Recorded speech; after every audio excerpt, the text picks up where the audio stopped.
You are listening to the Tricorder Transmissions, episode 40. And now, here are Craig and Jeff.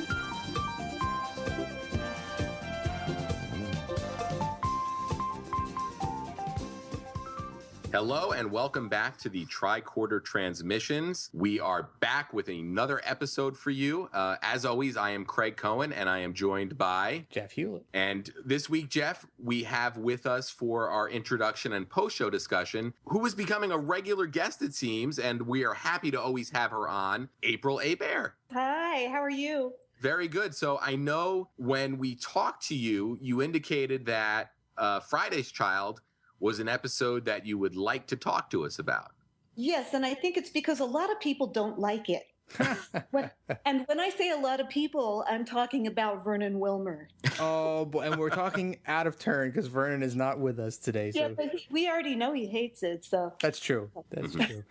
We can dish on him. So we're going to have a little bit of a discussion with you about that episode after our commentary track. But I guess right now, Jeff, you have some news for us to get into? Yeah. So first thing I want to mention is that it's really cool that April's here because this is actually the 40th regular episode of the Tricorder Transmissions. Wow, I feel special. Yeah, pretty cool, huh? Yeah, yes. Yeah, so including our supplementals, of which April has been on a couple, there are actually 10 of those. So we now actually have 50 total episodes of the show. Amazing. Wow. So if anybody out there wanted to, if you wanted to listen to us back to back, we would be well over 2 straight days of Craig and Jeff talking about Star Trek. Oh, can you imagine? Handle 2 straight days of Craig and Jeff talking about Star Trek. Oh, man. So I guess the big news item is the director has been announced for the 3rd Star Trek reboot film. And I guess they're handing the reins over to Orci, huh? Yeah. Oh, don't sound as enthusiastic about it. Yeah, well, I don't know. I don't know what to say. He's obviously untried as a director, but not a writer. And, I don't think his previous forays into Trek have been all that awesome. So I'm not saying that he can't do it. Mm-hmm. I'm just saying that it doesn't look good. He is a big Trek fan. Mm-hmm. That is one thing that he has in his corner. Yeah. But, as far as actually directing a full-length feature movie, I don't know. I guess we'll see. Yeah, I think if your first movie out of the gate is going to be a $100 million plus budgeted expected blockbuster, that's a lot of weight to carry for a first timer. And like you said, he is a fan of this series, so his art does always seem to be in the right place. So and who knows, with JJ, I guess still on board as a producer, maybe he'll still exert some of the stylistic decisions. I suppose. I don't know if that's good either, but you don't like the lens flares? It got old after a while. I think that there's a place for lens flares. Yeah. But, not every second of every frame of a film, I think you can overdo it. Yes. Not to get too much into the J.J. Abrams Star Trek movies, April, but do you have a cast member who you felt, who do you think did the best job in sort of recreating one of those original series characters? That, hands down, Carl Urban. You know what?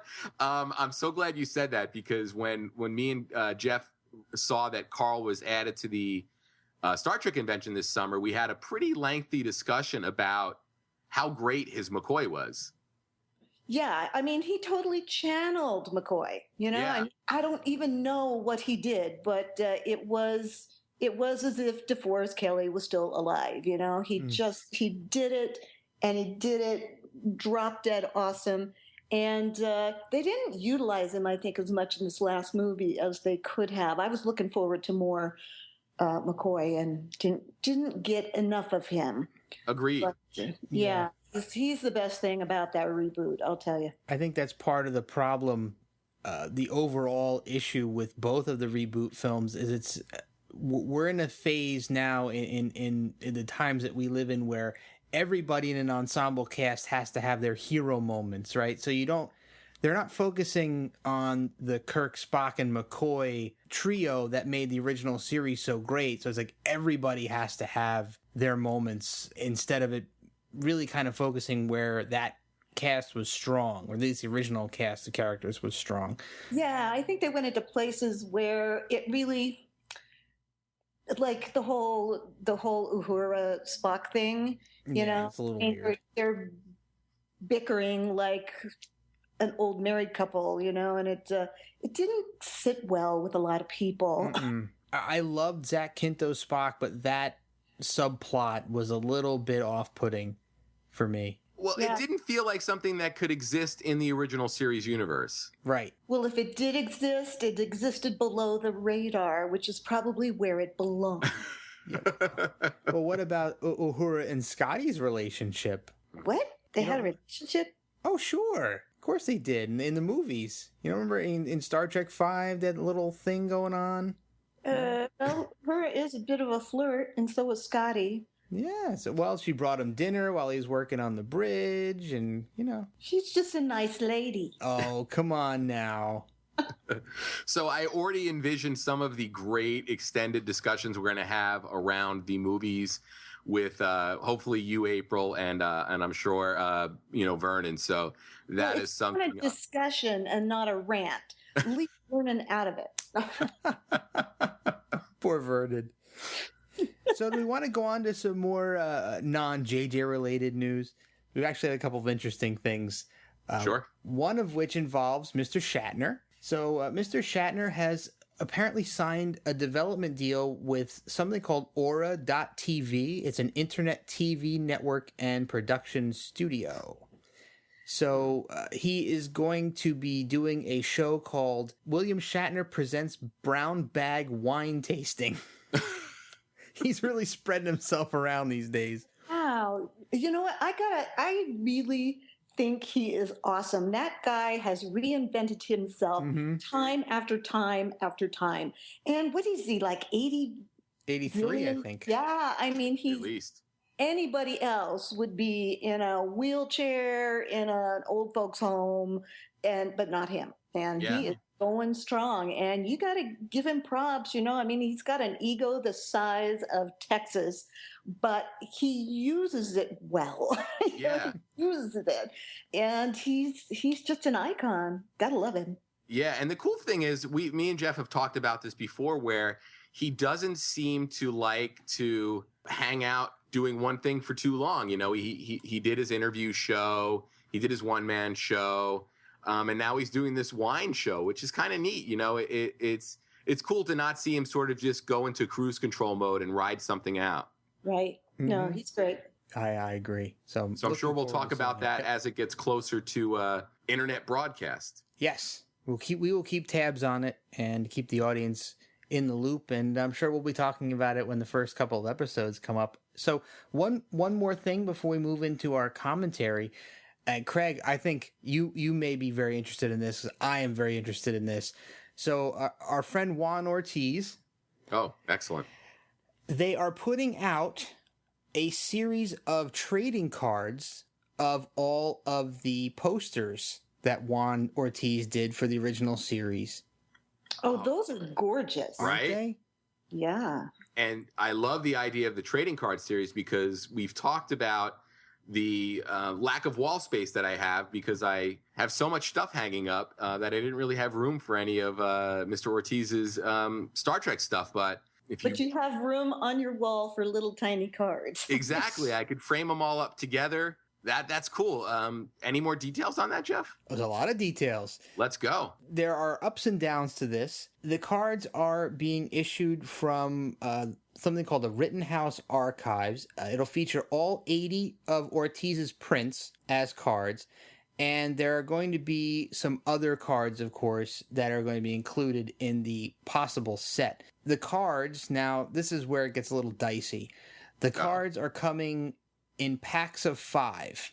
Oh, no. Yeah. And include, now, the packs include the Ortiz series of 80, autographed versions of the Retro Poster series, gold-based versions with facsimile autographs, 22 image animated series designs, sketch cards for each second and third season episode, and autographed character photo cards. So there's a lot of other cards that are in the set besides just the original set. So it gets even a little weirder than that, the way they're dicing and slicing the sets up. What they're actually doing is offering a couple of different ways to buy these. So you can apparently buy just the set of 80 of the posters on cards for $25. Oh, that's a good deal. Yeah, not too bad. Not bad. I'm sure I'll be picking that up. But that does not give you any of the other cards that are included in this set. So you're not getting any of the animated series ones. You're not getting the autographed ones. You're not getting the sketches and all of that stuff.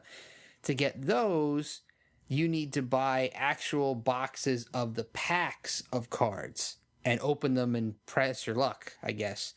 And one box of those cards goes for 84 bones. Yeah. What? Are you kidding? No. That's a little pricey. Yeah. Well, we could go we could all go in on a box together and then fight over which cards we want. Yeah, well, it's I guess it's a 24 packs in a box. So at 5 cards per, so that's about 120 cards. So no way you're getting more than one full set out of a box, right? So not everybody's going to get a full set. Or here's the big deal. You can get a full case of boxes. So that's 12 boxes of cards in a case for the low price of $960. Oh, excellent. That's the way to go, obviously. Hell no. April says hell no. I will more than likely go for just the set of 80, I think, for the $24.99.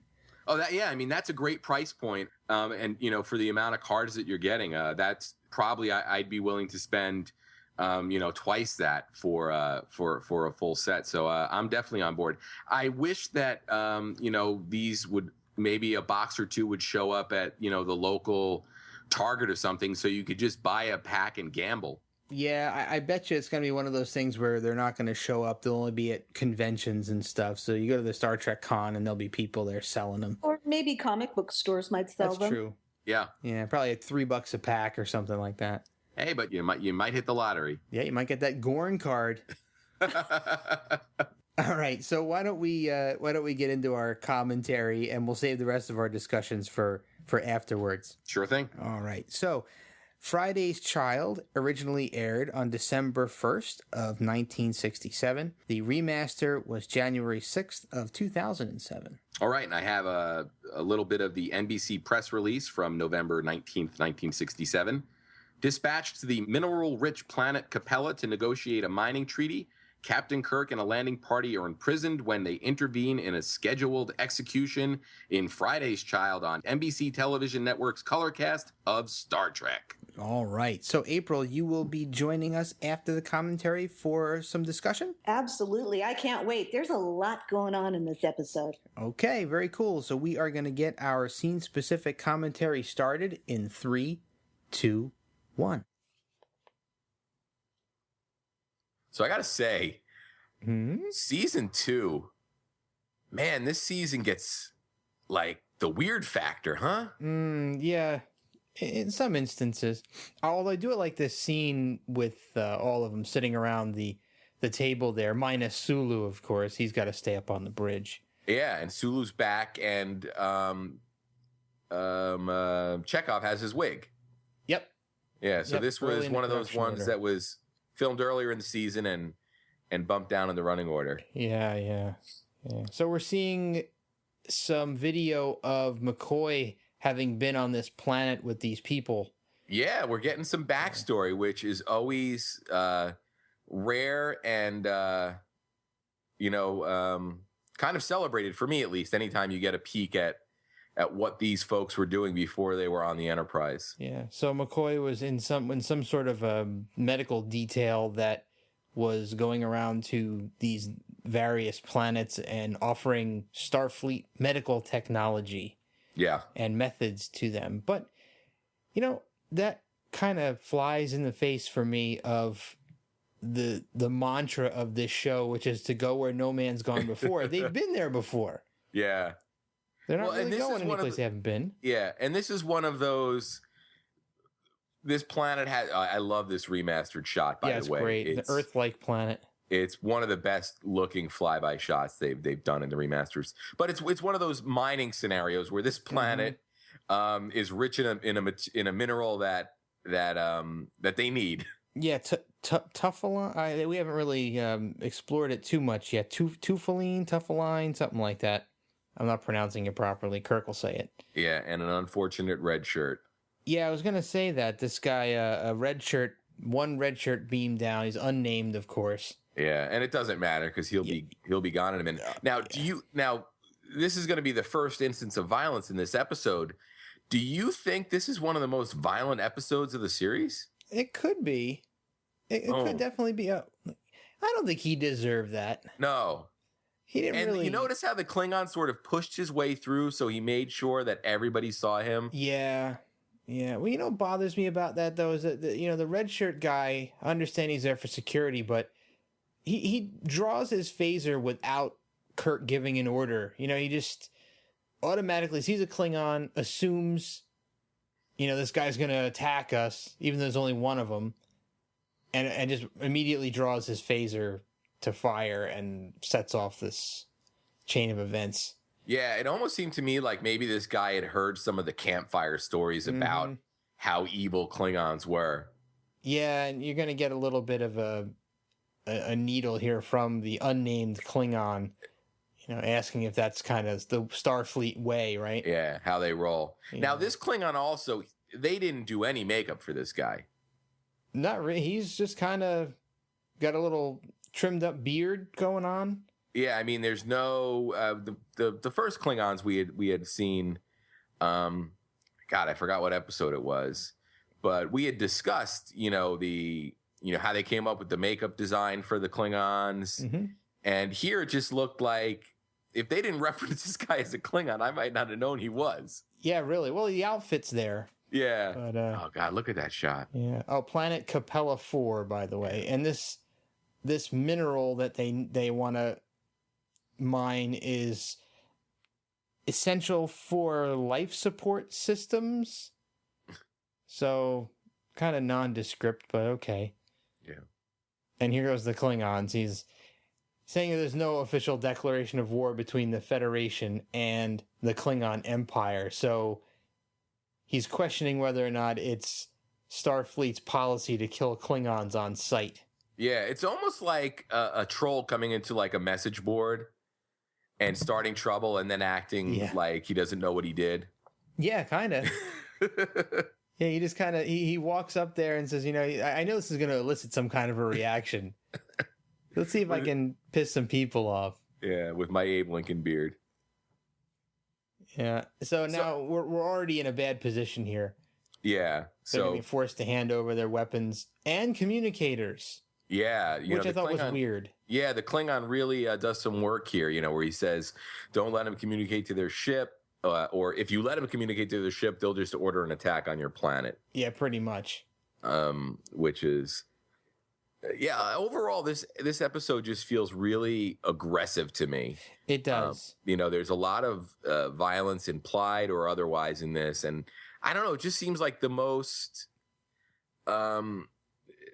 aggressive episode of the series that we've watched thus far. I mean, we've had violence in some other episodes, but this one, it just feels like even more so than like an episode like Arena. Yeah, and it's a DC Fontana episode. Yeah.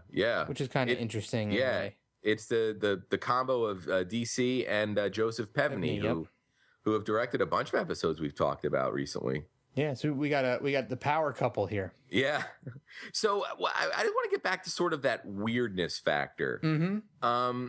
And I don't really mean weird in the sense that it's like, oh, far out or anything like that. Although I'm sure by 60 standard, a lot of this was considered far out. Mm-hmm. But it seems like we've watched a lot of episodes so far this season that really feel like they would sort of really be like, wow, am I watching this on primetime TV? I can sort of kind of see your point there, but I think back then this probably didn't seem as odd as it seems now. Yeah, and it might be the setting here. Oh, it definitely has something to do with it. The costumes of the Capellans has a lot to do with it, I think. Mm-hmm. So here's one of the we're getting used to the situation where Scotty is in command. Yep. And Chekhov is taking over the Spock position. Yeah. So he kind of is a little jack of all trades in a way. But Sulu's getting some lines, thankfully. Yeah, yeah. And I think it's kind of cool that they jumbled up the production order so we didn't go weeks and weeks and weeks without a Sulu sighting. Yeah, and I guess he kind of had to take the Chekhov hair situation in stride as you were watching these in the air date order. Yeah. I wonder how aware of that, like, I would have been watching this in 1967. That's a good question. You're watching it without the benefit of, VCRs to record it and watch it again. So you're basically watching it on whatever size TV set you have. Yeah. And I don't know. I'd like to think I would notice that his hair was fluctuating, but I'm not entirely sure. Yeah, I don't know. I probably would have picked up on it, but a good moment to pick up on we just passed over here was a good character moment, a relationship moment between Kirk and McCoy, where Kirk actually apologizes to McCoy for chewing him out. Yeah, he got a little hot at McCoy earlier, and he kind of sheepishly apologizes, and you think Kirk is kind of a tough, rough on the edges captain when he needs to be, but then he can also be, a good friend. Yeah. Oh, boy, without McCoy, they would have been up the creek in this episode. Oh, yeah. Because McCoy is aware of all of their bizarre Capellan customs. So apparently, if a woman offers you a piece of fruit and you take it, that's a combat to the death scenario with her closest male relative. Yeah. Kind of silly. Oh, yeah. I thought that was a little bit... I thought it was a little bit far-fetched to think that, almost like entrapment in a way, right? They're not given like a handbook of what to do and what not to do when they land or what these gestures mean, and they're just going to hold these aliens, these humans and Vulcans to their own customs without even explaining them first. Oh, yeah. Just seems definitely. Strange to me. Yeah, and I think we've run into that before, too, where the whole, why should we observe your customs? Yeah, they seem to... They seem to sometimes care about the customs and sometimes not. Yeah. And here we have the entrance of Julie Newmar. Mm-hmm. With a giant pregnant belly. Yeah, yeah. And I guess right around this time, she would have been getting ready to play Catwoman on the Batman series. She was one of, 3 ladies who played Catwoman on the Batman series? Yep. Well, one was just the movie, right?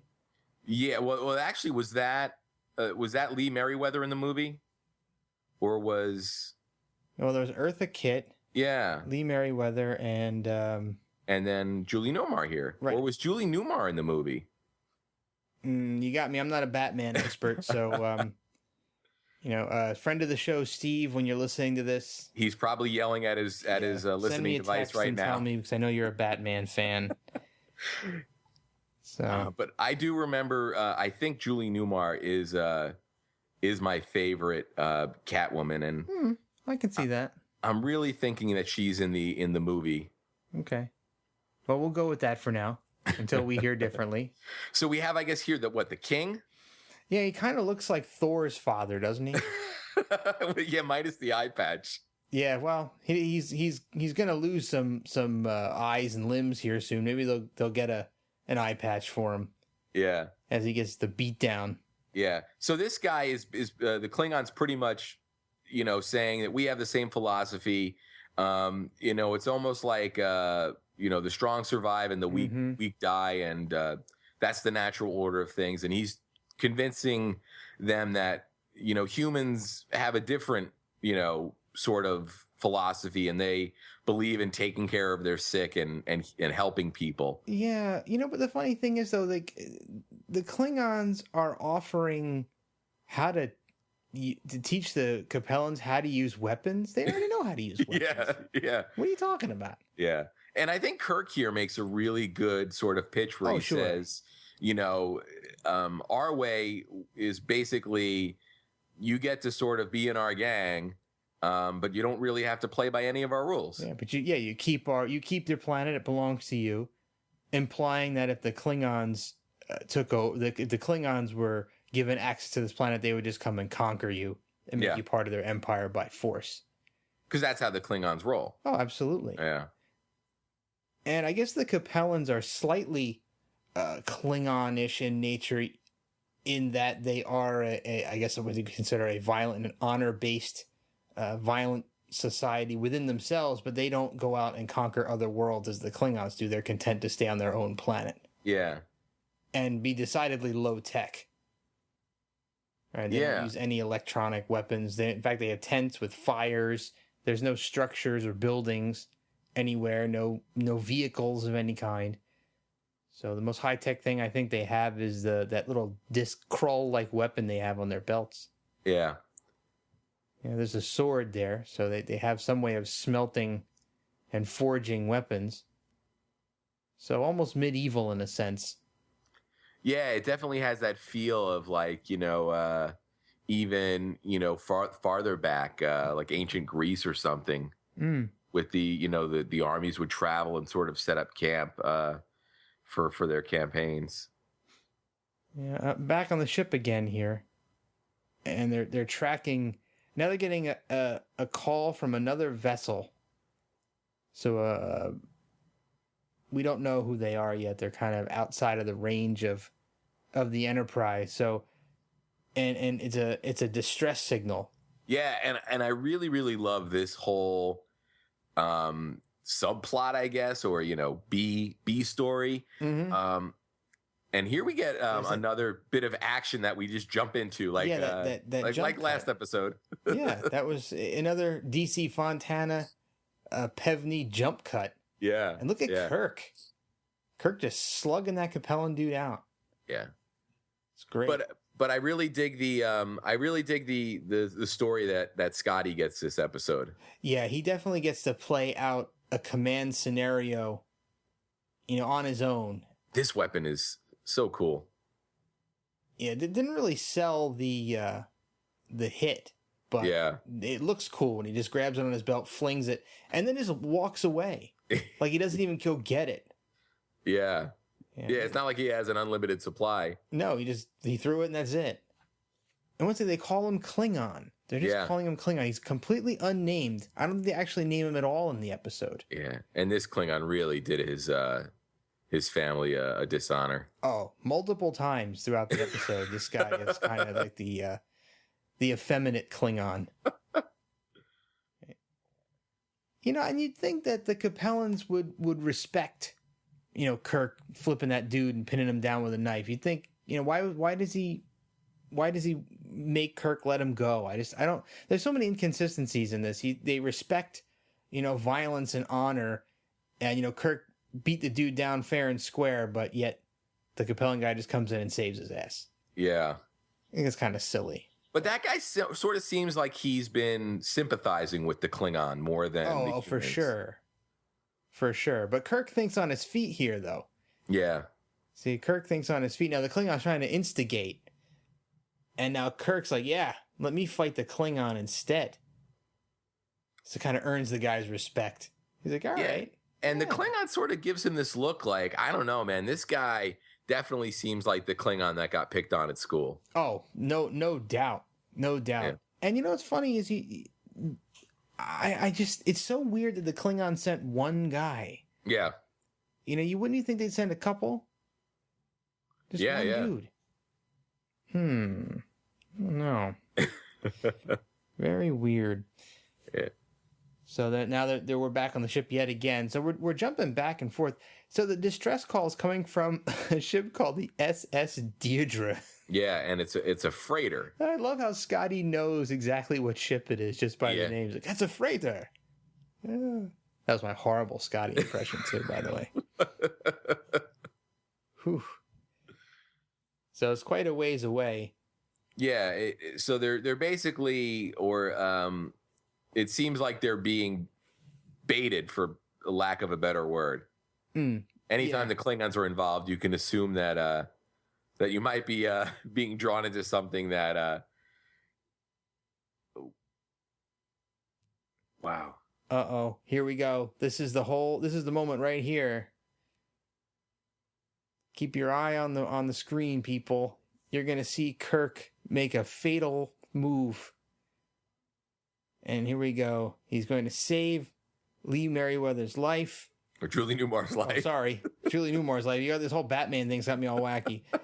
Woo! So Kirk done effed up, cuz. And look, he's taking those dudes out, though. I guess the Capellans aren't that tough.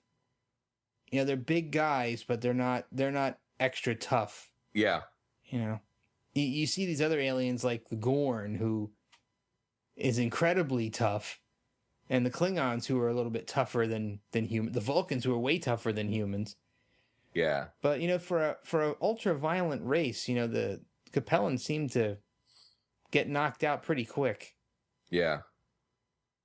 So we go to find out that the leader of the Capellans was killed in that melee that we saw, leaving his pregnant wife to die at the hands of these other guys. I guess if he dies and while she's pregnant, they get to kill her so that the child doesn't get born and become the leader. Yeah. That's the way it works, I guess. That is pretty violent. Yeah, and I mean, overall, this episode seems to speak to women's rights, maybe.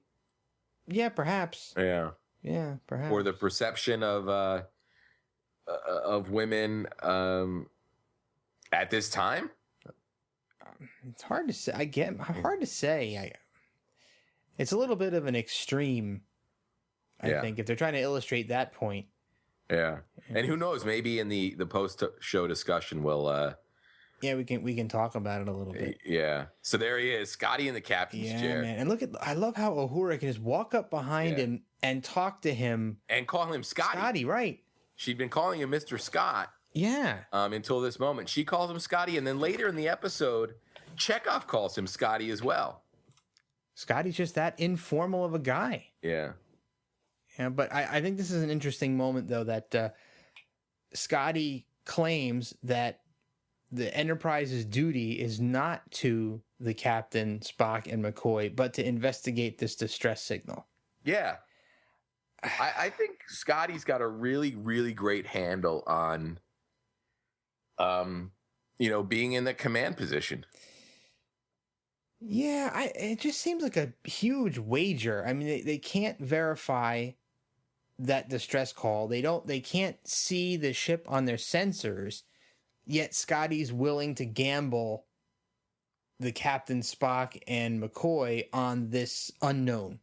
Yeah. Seems a little bit too big of a gamble for me. I think if I was in Scotty's position, I'd say, you know what? The heck with it. And we couldn't get a hold of the landing party. Something weird's obviously going on here.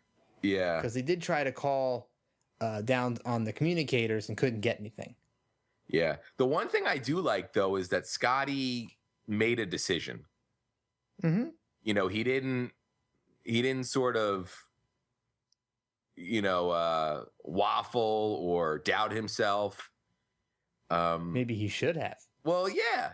But I think that shows a really, really good trait in the sense that he believes in the plays that he's calling. Yeah, I guess so. And in the post game, maybe you analyze what you did and say, "Oh, I should have done that instead." But I think in the moment, it's really good to at least have the conviction that you're doing the right thing. Yeah, Kirk just threw a pillow at that guy. Yeah. And Spock sort of just moves around. Yeah.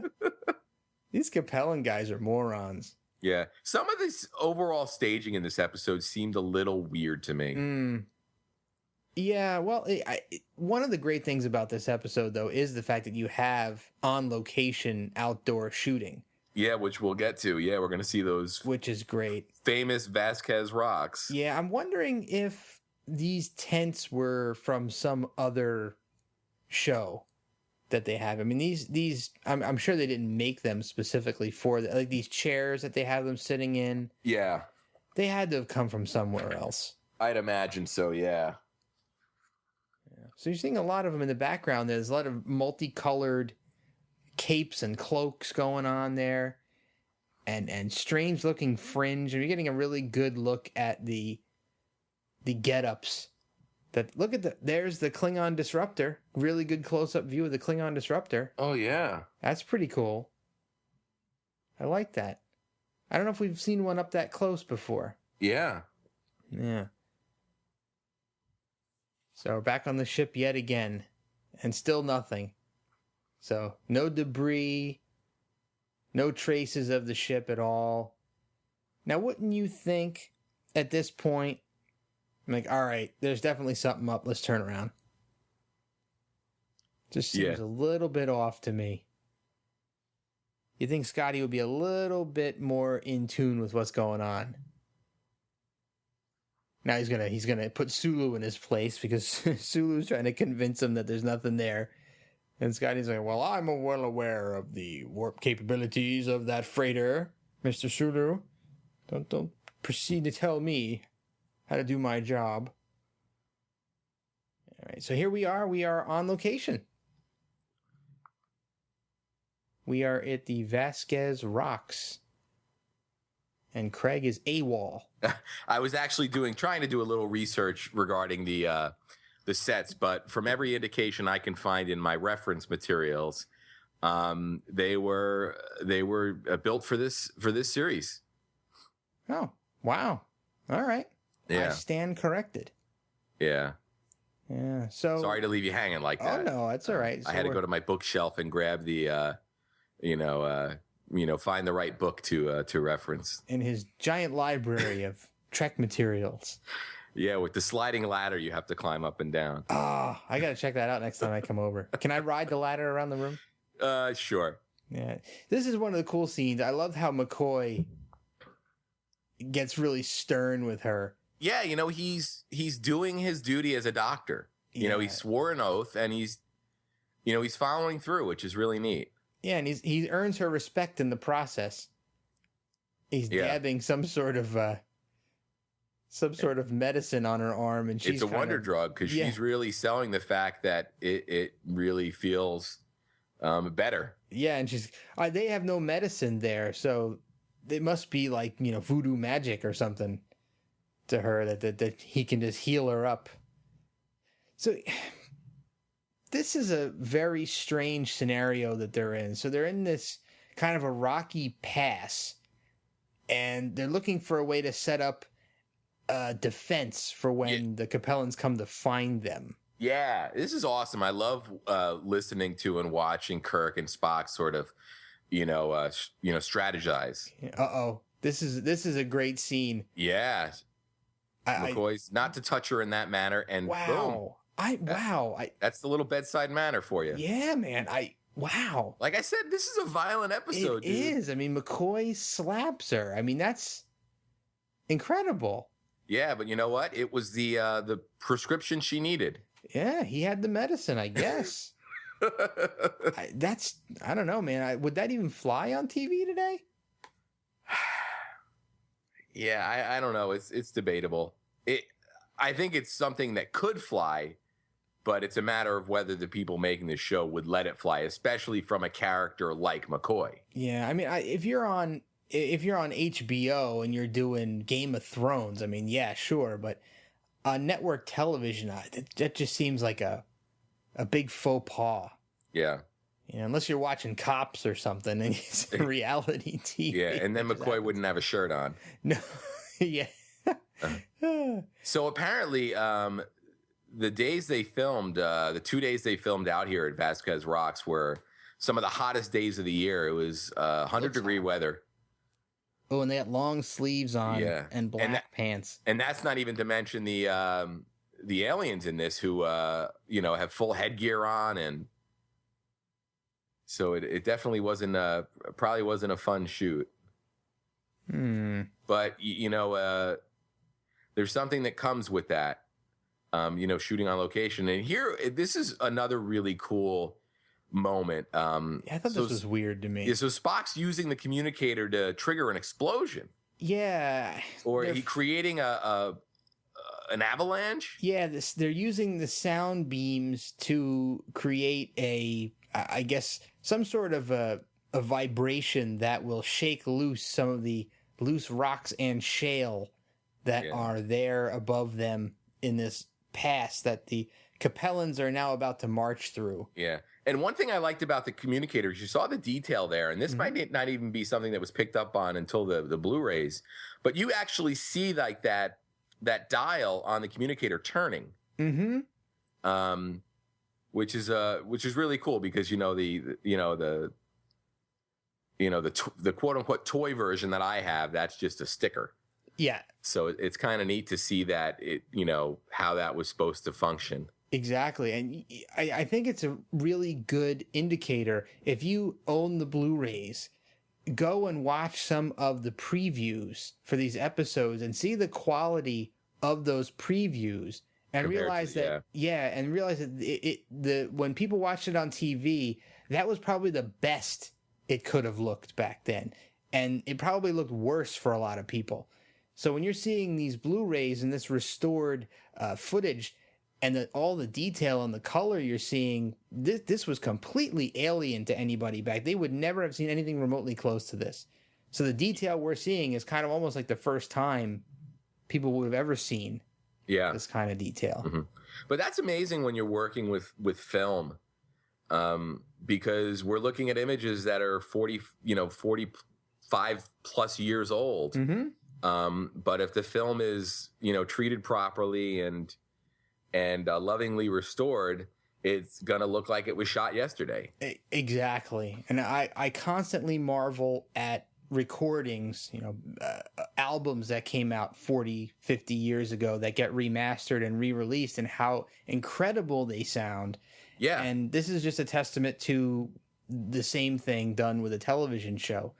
Well, yeah. And also, like, when they look at old albums or old movies or old TV shows, a lot of times they're looking for the original elements, or they're referencing tapes to recreate mixes and stuff, which is just amazing to me. And I guess, if that's somebody's full-time job, that's how they pull stuff like that off. But I mean, even podcasting, I was putting together an episode of one of our other shows, the Slycast, and I thought to myself, I'm doing this edit now. 30 years from now, if somebody had, the raw recording and wanted to replicate the exact episode, that would be really, really hard. It would. Yet people do it with albums when they're doing that, or restoring a film or a TV show. It's amazing. I mean, I really, really respect the artists or the technicians that are able to faithfully go back and look at something, look at reference material, and faithfully, sort of represent it to people, exactly the way it was meant to be seen. Yep, I agree completely. So we digressed a little bit. We've gone off on a little tangent there, but so we're seeing McCoy and Spock and Kirk try to get her up onto these rocks, and she protests that only McCoy can touch her. Yeah.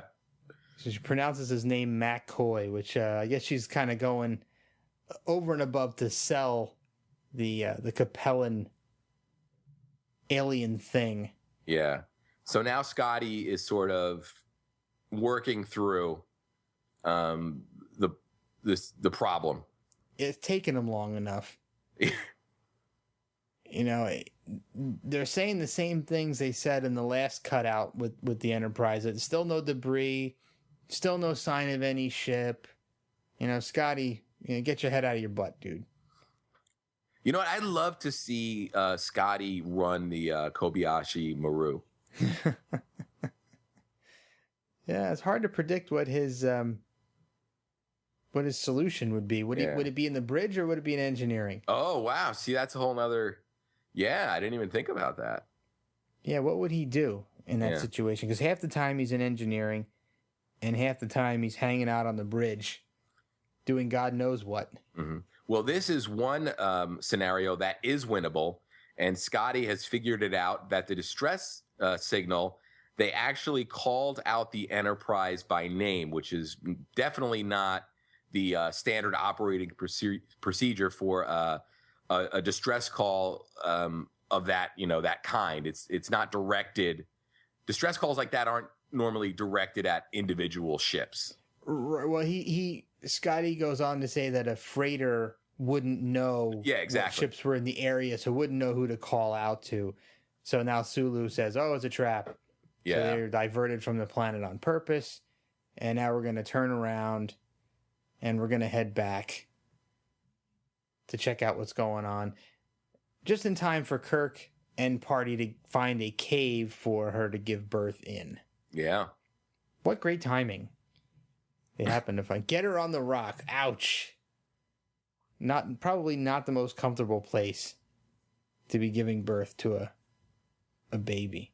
Yeah. So I guess we're gonna... Boom. Wow. Get a little light. That's amazing. Kirk knows how to start a fire using some local exploding rocks. Yeah, that's awesome. Yeah, why? Hey, that's why he's the captain. So it looks like she's pretty close to giving birth to the baby now. She's in some sort of pain. And Happy Phil. Little joke there. Kirk is trying to figure out how McCoy was able to allow him to touch her, and he suggested he gave her a happy pill, and McCoy says, no, a right cross. Wow. No, that's not a 60s joke. So yeah, she's selling it pretty well. Yeah. That she's in labor pain, huh? Yeah. So we're back on set. Mm-hmm. Yeah, interesting that they cut between sets, and the rocks look markedly different. Yeah. In the set. They're much more gray. The outdoor shots look more like sandstone or something like that. Yeah. And these look more like regular old rocks. Mm-hmm. But so they're trying to figure out how they're gonna make some sort of weapons to defend themselves. And Spock has said there's not much around to make weapons with. So they're kind of up the creek in a way. Yeah, I have a feeling they'll pull through. Probably. So now, while McCoy is delivering this baby, she's got this concept that the baby really belongs to the husband. Mm-hmm. And McCoy's trying to convince her that she needs to want this baby. And he gets her to try and say, the child is mine. It's mine. But she thinks McCoy is saying it's his. Yeah, and this kind of bothers me because this is another one of those things that's sort of against the Prime Directive in a way. He's trying to change the way she thinks about her life. I mean, this is the way that this society is, right? And Starfleet's not supposed to try to change it. So he's almost kind of sowing the seeds of change in her mind. If he's successful in getting her to accept that the baby is hers, then she may pass that idea on to, the other women of the tribes there and, maybe affect some fundamental change across all of the Capellan tribes eventually, right? Yeah. It all starts with a small spark. And so that's kind of against the Prime Directive, whether or not we agree with their society and how women are treated. That's still, it's their choice, right? I mean, we shouldn't be... Starfleet shouldn't be interfering in that. Yeah. And it really seems like the Prime Directive really wasn't fully baked, to use a word that I know we used a lot in the first season. It was kind of a concept that was loosely developed, and I think we're still in the early stages of it. Yep. I agree. Doesn't excuse it. No. But I'm gonna say this is one of the more annoying things that I found in this episode. They really overused the baby crying sound effect. Oh, I was done with it the first time it cries. I mean, it's just a constant barrage of baby crying, and just never seems to really stop. And it almost doesn't last very long because Spock nearly breaks its neck. Yeah, look at this. Spock doesn't want to hold the baby. He's like, no. Spock has no desire. And he says, I would rather not. Yeah. Spock seems a little turned up this episode in terms of emoting. Yeah, actually, that's a good observation. I didn't pick up on that. Yeah, especially at the end sequence when he's with McCoy and Kirk on the bridge. You're absolutely right. So the baby was just referred to as our baby, which made Kirk, sort of raise an eyebrow. Yeah. Yeah, so he and McCoy's got to explain it a little bit later. I think it's a little much to take in at this point. Yeah. So back on the ship, and Scotty and Sulu and Chekhov are still trying to figure out what's going on out here. And we're turning around and going back at Warp 5. Sulu seems happy about that. Yeah. So, but it all is not going to go well here in a moment. And now Scotty's like, oh, the captain could be in trouble. Oh, now you're worried about Captain Kirk. And there's a second distress call coming in, and this one Scotty's going to ignore. Yeah. He's like, nope, not doing it. And he's going to use that famous Russian proverb. Yes. Yes, the same one that George W. Bush messed up famously. Yeah. Yeah. But, here Chekhov takes credit for it, saying that saying was invented in Russia. Mm-hmm. Which would become sort of, I guess, a running gag, over the course of the series. It goes away after the second season. They stop using it in the third. So I think they decided to can that reference. Uh-oh, this is not looking good. Yeah, she's about to bean McCoy with this rock. Yeah. Oof. A leopard can't change its spots. No. That's a shame, though. Yeah. And she leaves the baby there. Yeah, and McCoy was sleeping.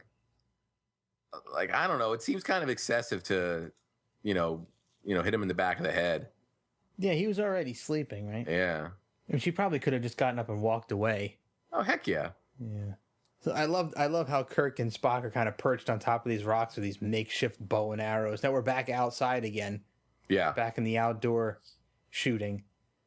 And we're going back and forth between the set and the outdoor shot. So Kirk and Spock just walked seemingly from the outdoor location to this set. Yeah. Interesting. Yeah, that had to make for some challenging logistics, keeping track of what you shot and what you still needed to shot. I'm sure Pevney's script was pretty marked up. Yeah, and you had to for the continuity guy, you had to make sure that Spock and Kirk had dirt on their pants outside, and now you're shooting inside. You have to make sure their pants were dirty to match, right? Yeah, I'm pretty sure that they just threw their hands up and said, we hope it matches. Well, I don't think the dirt doesn't have to match itself, but they had to make sure their pants were at least dirty in the same way. I mean, it couldn't be, gray dirt as opposed to the brown dirt, right? Yeah. So they did a decent job of it. Oh, yeah. All right. Back on the Enterprise again. We're cutting quickly back and forth between the Surface and the Enterprise in this. Yeah. Yeah. Now we've got another ship, an alien ship. And there it is. Yep, the Klingon warship, but we really won't get to see it. No. You're going to see a little tiny thing in the distance. Yeah, and at least for the remaster, you can see that it's a bird of prey, but I don't recall in the original broadcast state. I think it was kind of an orange spot. Yeah. Like an orange sphere of some kind. Mm-hmm. Mm-hmm. And condition alert. There was a big red condition alert. And you saw an angle of the bridge past Sulu that you don't normally see. Yeah, yeah. So that was kind of neat. I always like seeing little sections of the bridge that you don't normally get to see, because usually you're seeing from the front of the bridge, like you're standing, the audience is in the perspective at the front by the view screen, and you're looking back into the bridge. But usually you're not seeing from behind, Kirk's chair or behind Sulu's chair towards the front of the bridge. Yeah. So you don't normally see that area. So yeah, you can actually kind of make out that in the remaster it is a bird of prey. Bird of prey, yeah. Huh. That's pretty cool. What a great design. Yeah, it's a classic. Yep, there it is. You know, it's not fully clear, but you can definitely make it out if you squint. So they're not responding to hails, of course. And Scotty, man, he's just gonna be aggressive.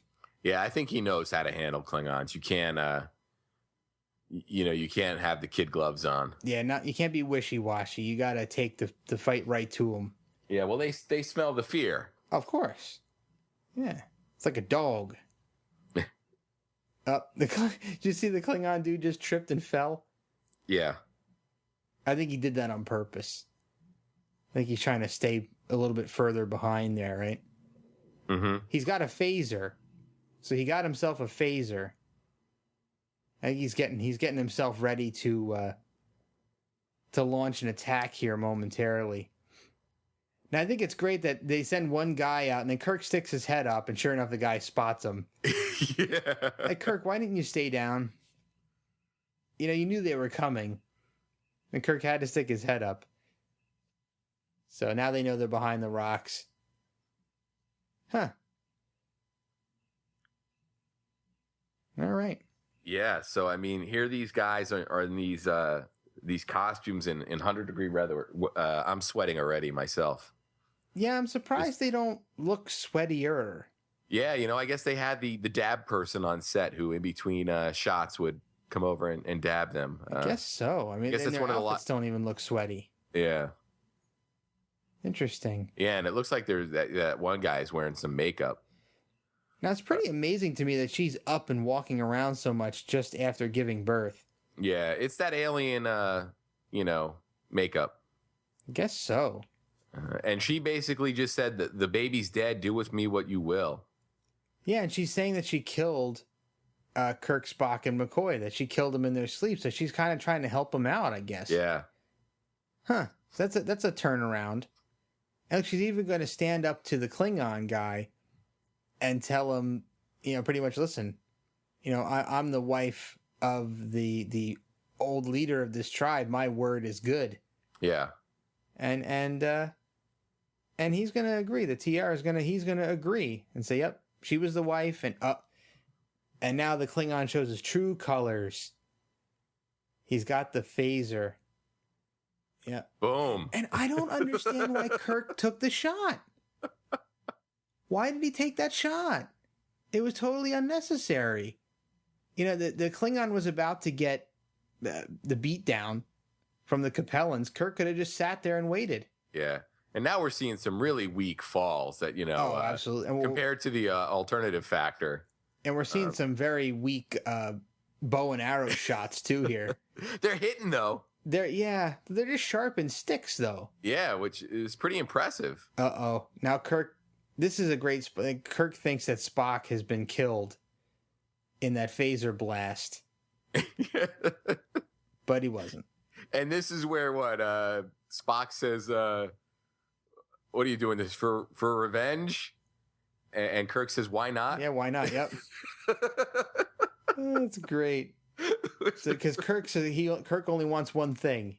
He wants to kill the Klingon dude. And he's like, I'll take whatever excuse I can get. He's like, you know what? We're dead anyway. I just want to take the Klingon out. I'll check that. The Klingon actually killed one of the Capellans, vaporizes him with the phaser, man. Yeah. Wow, it's pretty cold-blooded. One of us must get him. Revenge, Captain. Why not? I love it. So now, what's his end game? What's this Klingon's end game? He just got the drop on him with a phaser. What's he gonna do? Yeah, I wait for his cavalry to come. I guess. I mean, he's going to be standing there a while. He's got no communicator. Yeah. Right. I don't know. They just seem very, very poorly thought out to me. Yeah. You know, he seems so calculating all this time. You know, playing the Capellans against Kirk and all the mind games, and you know, now he just seems like he just real quick, you know, made a rash decision without even thinking it through. Yeah. Now he's got one leg. Now this is interesting. That you know the he's just gonna shoot this dude, and then he's gonna get the crawl to the rib cage. Crawl. I don't know. It's questionable. This whole ending sequence is pretty questionable. Yeah. I don't think any of this could have needed to go down this way. Yeah, could have been done a little bit more. Wow, look at the dirt on their uniforms, man. The dry cleaning bill for this must have been horrendous. Horrendous. Well, they did a heck of a lot of filming at Vasquez Rocks. Yeah, and according to my reference materials, it was 2 days of filming. Wow. Which it seems like they really fit a lot into their 2 days. They certainly did. And I can't imagine being out in that heat for 2 days. And, of course, the Red Shirt Brigade shows up. Yeah, about time, guys. Yeah, jeez. Yeah, it's a little disappointing there, Scotty. You know, you could have done this, 40 minutes ago. Mm-hmm. Now, do you think Scotty should have beamed down with him? I mean, who's in command right now up on the ship? Probably Sulu, right? Yeah, I would think. Well, I guess they had to cart Scotty out to Vasquez Rocks for the shoot, right?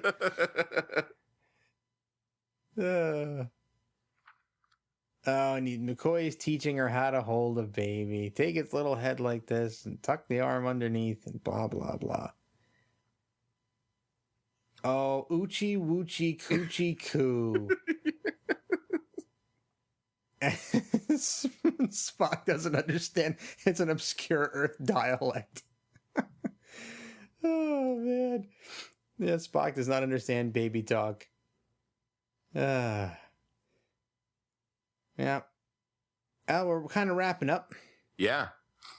So we're getting the red on the Scotty's tunic really pops compared to the sort of dusty, attire that Kirk and Spock have on. Yeah, that's true. And it was, of course, the drab sandstone backgrounds as well. You see those red shirts really stick out. So, all right, well, we are wrapping up. Yeah, here's that moment where it seems like Spock emotes a little bit. Yeah, when he finds out the name of the child is Leonard James Akar. Yeah. And Spock just seems incredulous. Totally. And I'm really at a loss as to why. Yeah. Spock, I think you're going to be insufferably pleased with yourselves for at least a month. Yeah, and he does that like eye raise. It's almost like a sitcom weird ending. Yeah, that is a very uncharacteristically emotional reaction. Almost visceral. He looked mad. Yes. Oh, boy. And stay tuned after we're done with our commentary, because we're going to discuss a little bit more about that baby. Yeah. I have some interesting stuff. Oh, awesome. Lined up for us. I was wondering about that baby. Oh, we're going to learn all about what happens to that baby. All right, but I guess show's over. I guess first we'll talk about Yep. essential or not. You're up. All right. I'm going to say essential for no other reason than McCoy saying woochie coochie coo. Nice. No, in addition, I am voting essential for this. I think we get enough character stuff going on here between, a lot of the stuff McCoy does as a doctor and his a little backstory, his pre-Enterprise history. And then also a lot of the Scotty stuff on the bridge really, for me, gives us a lot of insight into his character. And there's probably a handful of other character moments throughout the episode that I think add some weight to this episode. And I think it's also just kind of a neat episode. And like I said, this is, for me, it's one of the weird episodes of the season. It just really feels like something I would have, been like, wow, I can't believe I'm watching this. Not that it was outrageous, but more that it just, I don't know. Just, it seemed a little off. I don't know, just a little twisted to me. Interesting. Yeah. So this is going to be one of the so far rare instances where we disagree. Ah. Yeah, I'm going non-essential on this. The Capellans vanish into history. They never reappear, really, in any series. That some Capellans pop up in books, but books aren't necessarily canon in my eyes.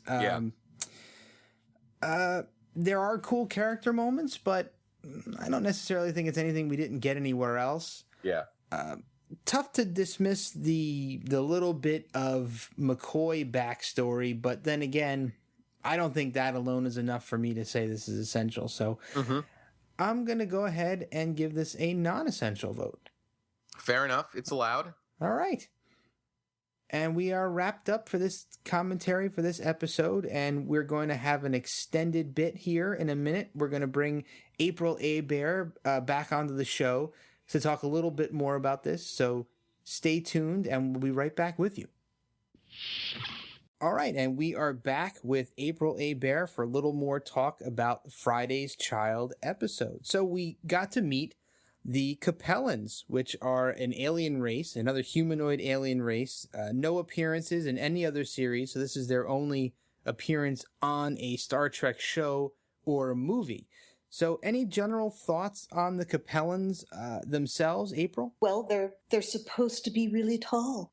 They don't seem to be that tall. I know, isn't that weird? Yeah, they go down like chumps, too. Yeah. They're not too tall. Well, they are kind of, I can't say they're naive, but they don't know the machinations of other species that are out there in the galaxy. Yes, definitely agree. Craig Cohen, any thoughts on Capellans in general? I think they're a race that, could have really been probably utilized in some of the, series that followed. I think they probably could have done a really cool animated episode. And I'm surprised they weren't, cherry picked for, some kind of, appearance, minor or major in a TV show or a movie. The only Capellan that actually went on to do anything in the books, we'll talk about in a minute, once we get past the Capellans in the original series. So we learned that they have some, I guess what we would consider bizarre customs, right? No man can touch the wife of the leader.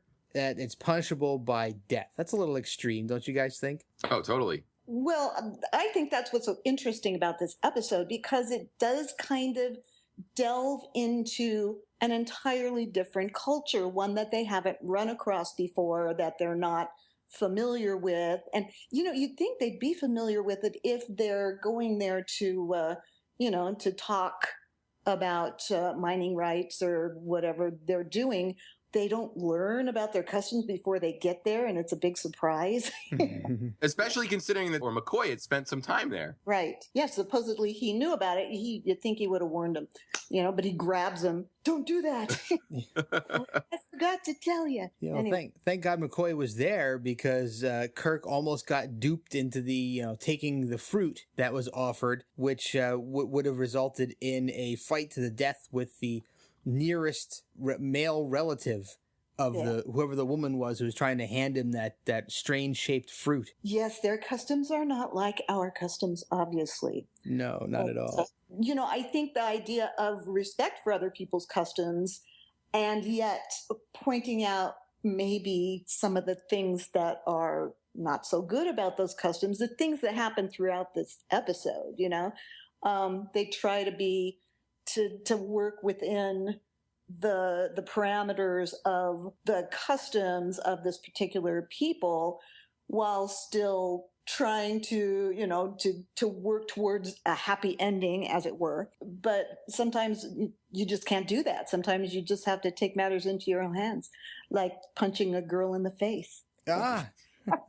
Okay, glad you brought that up. I was going to bring that up a little bit later, but we might as well just talk about that now. So Craig and I were kind of talking a little bit about how we were taken aback a little by the slapping incident, if you will, where McCoy takes 2 slaps to the face and then decides to slap her back. So old Julie gets smacked pretty good. Interestingly enough, she kind of like it. She did too. Which, because obviously in their culture, that he's establishing himself, and his authority and his power over her. And it only at that point does she acquiesce to his desire to help her. Before that, she's not particularly with the program. No, and this is one of those, I think, badass McCoy moments that Vernon was alluding to in our last episode that we discussed. This is a totally McCoy-centric episode. It's all about McCoy here, everybody else is just kind of dancing around him. Yeah, he's kind of really calling a lot of the shots. He's saving them from their transgressions against the customs of the Capellans, right? And he's kind of single-handedly delivers that baby against her. He kind of turns her around and gets her to at least let him treat her medically and help deliver the baby. Right. But more than that, he inadvertently, through, her acknowledging him as the default father of this child, he turns her hatred of this. She really doesn't like this baby, so there's a lot of psychological stuff going on there as well. She doesn't like the baby. She is not happy about having the baby. But by the end of the episode, through McCoy, establishing himself as an authority figure, which in her custom, that's how she operates. She needs somebody else to do those things for her, to make those decisions and to tell her what to do. And she's pretty feisty too, which is kind of awesome. She becomes a real mother, so I think that's pretty cool what he does. Yeah. Totally. Yeah, so at the end, he's kind of teaching her how to hold the baby, and she's smiling. And yeah, I guess at the end of the show, we are left to believe that all is well, and she's going to raise the baby, and everyone's going to be happy. But yeah, I think the second those people go, she's going to have to fight. As I alluded to earlier, the baby, Leonard James Akar, I hope we're pronouncing that correctly. Sounded good to me. The baby was born in the Friday's Child episode, and seemingly we're left to believe that everything's great. But if we read Star Trek literature, some of the books that came out afterwards, we find out that the baby actually went on to do other things. I am not familiar with that. So. We are going to familiarize you with what happens to the baby. Now I'm really curious. Yes. So there's a series of books called Star Trek: The Lost Era. And in early one of those books, we find out that Leonard James and his mother are forced to flee Capella in another coup. I guess there's another revolution there, and they're forced out in some way, shape, or form. Instead of being killed, which you would think they would have probably been killed. But no, they're forced out. They flee, and guess what? The kid winds up joining Starfleet. Oh, that's kind of awesome. I think I might have to read these. Yeah. I think in these books, possibly one of the reasons that they didn't kill them is because they have the protection, or at least this aura of protection of Starfleet, because McCoy is this child's father, for lack of a better word. He comes back for Christmas and Easter, and he may do just that. That is something that he could possibly do because he now has a connection to this child. Oh, for sure. Well, actually, that's not all that happens. There's actually more. So not only does he join Starfleet, he winds up serving as Sulu's security chief on the USS Excelsior. Ah, awesome. Yeah. And then, if that's not enough, further on down the line, another Trek novel down the road called The Red King, Leonard James has actually become the captain of his own ship, the USS Wyoming, around the year 2349, and another famous Vulcan served on his crew. That would be Tuvok from Voyager. Love Wow. Yeah. Well, that's a nice kind of melding of those stories. That's very cool. Yeah. And guess what? It's not over yet. Oh. But wait, There's more.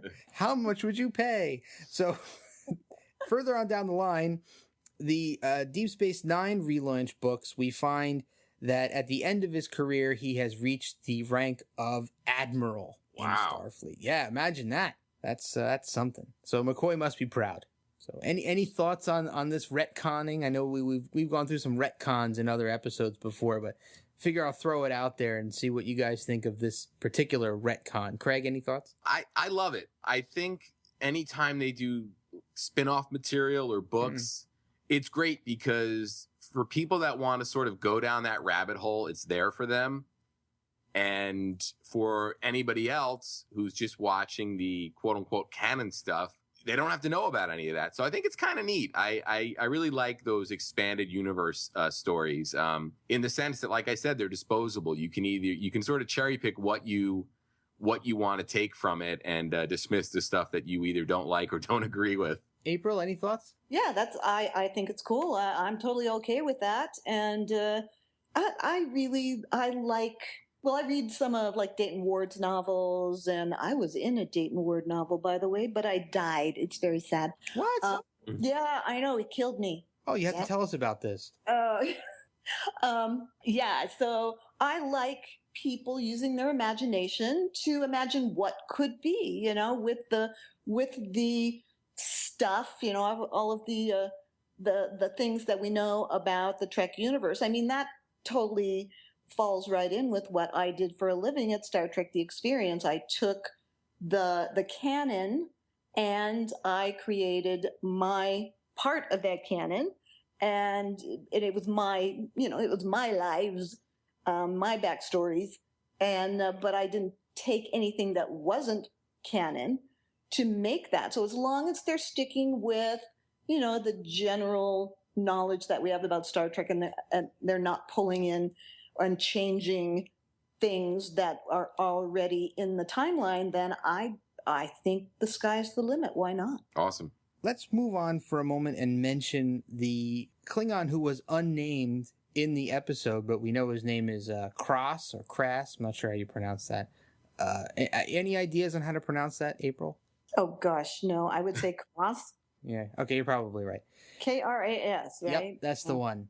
Yeah. So he was not named in the show, and he was actually kind of an unmade-up Klingon. He looked Klingon enough, I guess. The actor, is it Teague or Teague Andrews? Not much really to say about him, except one fun fact that I read as I was doing some research for this was that he was actually supposed to be a recurring Klingon in the series, and he was supposed to be the main Klingon. He was intended to be the main Klingon in the Trouble with Tribbles episode. Oh, wow. Yeah, but unfortunately wasn't able to fit in with his schedule, so he had to pass on that. If I remember correctly, he did a lot of TV character actor work, so he probably had other things to do. Yeah, as with a lot of these Trek actors who popped on and off the show, everybody's exchanged between different shows. We've heard a lot of Gunsmoke and what other shows were there, Craig, that we were hearing a lot about? Gunsmoke, a lot of Hawaii Five-0. Yep. A lot of Twilight Zone, Outer Limits. Yeah, so it seemed like there were a lot of great opportunities for actors back then in TV and movies, and the ability to sort of jump back and forth without really getting labeled as a TV actor or a movie actor, which is kind of neat. Yeah, it's pretty cool. It doesn't seem to happen as much today as it did back then. But. Yeah. So, April, you specifically singled out Friday's Child as an episode that you wanted to come on and talk about. Do you want to kind of go over your reasons why that is? Yes. I as I said, I don't know that it is a great episode of Trek. It's really interesting. It is McCoy-centric, which I think is great. But it deals with a lot of issues, including multiculturalism. And there are a lot of, I can't say feminist issues, because it's not particularly feminist, what she does. In fact, it's kind of anti-feminist. However, it brings up a lot of feminist ideas, like what is a woman's place. And certainly back in the 1960s, that was kind of, a question. The women's movement was just becoming into its own, so what is a woman's place? Is a woman the property of a man? Is it okay to hit a woman? In this case, it actually had a positive outcome, but those kinds of questions. And motherhood, should a woman just naturally love her offspring? Is that, if she doesn't, is there something wrong with her? And so many interesting questions that it raises. And I don't know that it necessarily answers them. It just kind of puts them out there, which is one thing that Star Trek, the original series, was good for, was really bringing up, maybe not having an answer to, but bringing up all these social questions. How do you approach a culture that's different than yours? So that's why I find this a really interesting episode. I think those are actually great reasons, and that's something that we kind of touched on a little bit in our commentary, but it's really cool to hear your perspective on all of that. Craig, do you have anything to add? No, I'm glad April was able to vocalize that for us, because like you said, we did sort of dance around it a little bit on the commentary track, but I think we needed someone with April's perspective to, drive home what was going on and to sort of expand on what April said. That's really what I love about the original series, is there are these sort of things that are below surface level if you want to start thinking about them, whereas you can watch the episode straight up and get a nice, entertaining 50-minute story. But if you want to dig down a little deeper, the ideas and the thoughts and the questions are there to get into, and they can lead to some really, really interesting conversations, which is usually a lot of fun. Do either of you have any closing remarks that you'd like to put out there for the audience? Well, now that we brought up all those issues, maybe the next time people watch that episode, they can think about those things. Mm-hmm. Yeah, as you said, you can watch it and be entertained. Or you can watch it in a modern perspective, to mm-hmm. see it in the context in which it was made.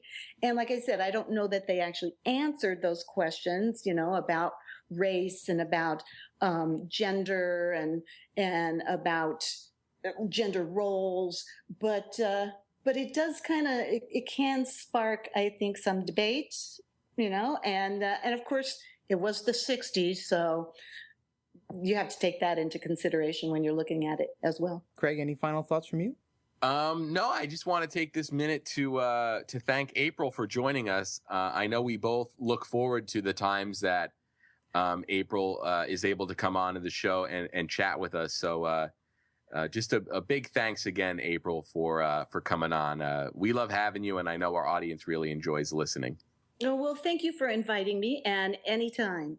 Yeah, I've gotten some great feedback from some people that I know in real life that listen to the show, and they had a lot of kind things to say about you and your contributions to the show. So that's so great. Okay, well, anytime, as I said, you want me on, and I will be here. Oh, wonderful. So thanks a lot, April, and we will be back again next week with another regularly scheduled episode of the Tricorder Transmissions.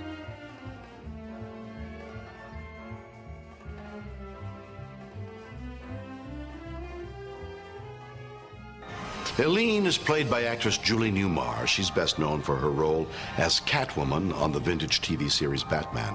Also, Krass, the Klingon, is portrayed by Tig Andrews, who starred as Captain Adam Greer in the 1960s television classic The Mod Squad. Although the Klingon battlecruiser made its official debut in the third season's episode, Elan of Troyes, a fill-in design was used in Friday's Child, a glowing, bright orange animated shape which looks like something taken right out of a 1930s serial. Well, I was the helmsman the first season, and I was the helmsman the second season. But the second season, I had this nemesis of mine, Walter Koenig, playing this Russian with this Prince Valiant wig on as a navigator sitting right next to me. I hated Walter Koenig. Sight unseen, I hated him with a passion. He sailed in from nowhere after I did all the lobbying, and he took my part away from me. And then I discovered that I'm sharing a dressing room with him. I walked in, and there are 2 sets of boots, 2 sets of costume in the closet. I was raging, and as I sat in that dressing room, I heard footsteps at the front door. I heard a voice saying, "I hate it, I hate it."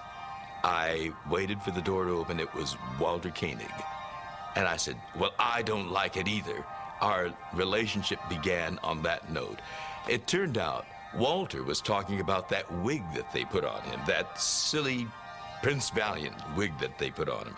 And I thought he hated the fact that he was sharing the dressing room with me. From that shared dressing room, we talked intensely for a long time and got to know a lot about each other. We both went to UCLA, and I knew his wife before he married her. She was a classmate at UCLA, and we found a lot of things in common with each other. He has a brother who was in medicine, as I did. So out of that blossomed one of the best friendships I have from Star Trek.